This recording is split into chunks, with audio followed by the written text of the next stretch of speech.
नमस्कार दोस्तों, आज जिस हस्ती की कहानी हम बताने जा रहे हैं उसे हमें पिछले 3 साल से बताना था, पर क्योंकि हम उस व्यक्ति से ज़्यादा परिचित नहीं थे, इस कारण से लंबा वक्त गुजर गया।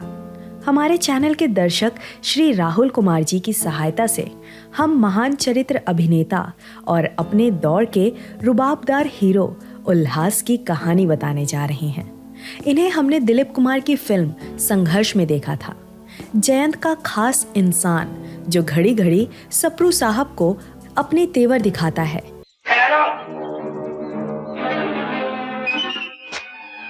हाथ में कुल्हाड़ी पकड़कर जब उल्हास बोलते हैं कि मालिक कहूँ तो इनके ही खून से इनका घर पवित्र कर दूं।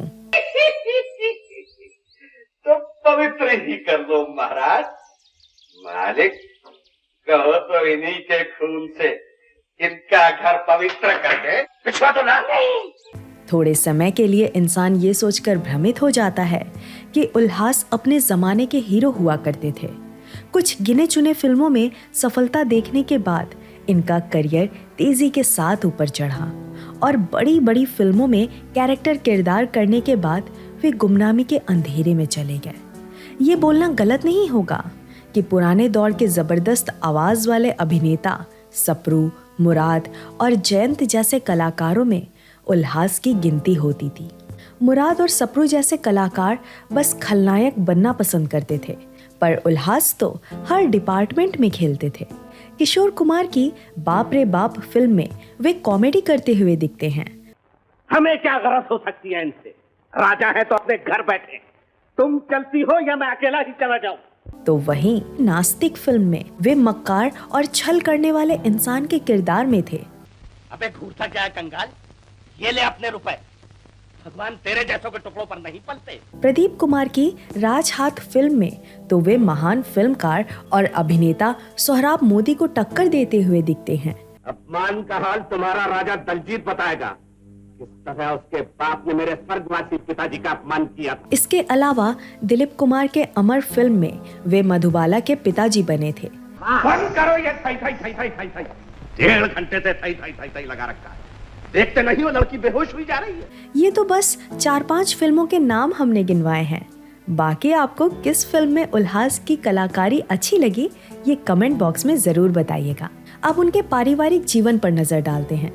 आपको जानकर आश्चर्य होगा कि उल्हास असल में नेहरू परिवार के करीबी रिश्तेदार थे। जी हाँ, 1913 में जन्मे एमएन कौल उर्फ उल्हास के पिताजी चांद बहादुर कौल पंडित जवाहरलाल नेहरू के साले साहब थे, मतलब कमला नेहरू के भाई। चांद बहादुर कौल के छोटे भाई कैलाशनाथ कौल ने प्रेम अदीब की पत्नी प्रतिमा की बड़ी बहन शीला कौल से शादी की थी। क्योंकि प्रेम अदीब भी सीधे सीधे उल्हास के रिश्तेदार थे, इसलिए उल्हास भी फिल्म जगत में आ गए। प्रेम अदीब को तो आप जानते ही हो, वे भगवान राम की भूमिका के लिए मशहूर हुए थे। क्योंकि उल्हास खुद नेहरू परिवार से जुड़े थे, इसलिए इंदिरा नेहरू भी उनकी बड़ी करीबी हुआ करती थी। परंतु आगे चलकर इंदिरा गांधी राजनीति में चली गईं। तो वहीं उल्हास भी 1935 में प्रेम अदीब के साथ पुणे की तरफ रवाना हो गए। पुणे में कुछ दिन गुजारने के बाद उल्हास प्रभात पिक्चर के लिए काम करने लगे। उस दौर के नवोदित डायरेक्टर और कवि के नारायण काले ने उल्हास को सबसे पहले फिल्म में कास्ट किया। 1937 में रिलीज हुई उस फिल्म का नाम था वहाँ, जिसमें लीला चिटनीस, शांता आप्टे और चंद्रमोहन मुख्य किरदार में थे। और आपको ये भी बताऊं कि चंद्रमोहन भी उल्हास की तरह कश्मीरी पंडित थे, इसलिए उन दोनों में गहरी दोस्ती हो गई। चंद्रमोहन ने ही वी शांताराम से विनती करके उल्हास को वहां फिल्म दिलवाई थी। आपको शायद पता नहीं होगा कि चंद्रमोहन कट्टर शराबी थे। जमीन पर गिर जाने तक वे शराब पीते थे। इसी शराब के कारण वे नशे में कहीं जा रहे थे और उनका एक्सीडेंट हो गया। उल्हास और बाकी कलाकार अक्सर उनके बंगलों में जाकर पार्टी करते थे, परंतु सिर्फ उल्हास ने उनके मौत तक उनका साथ दिया।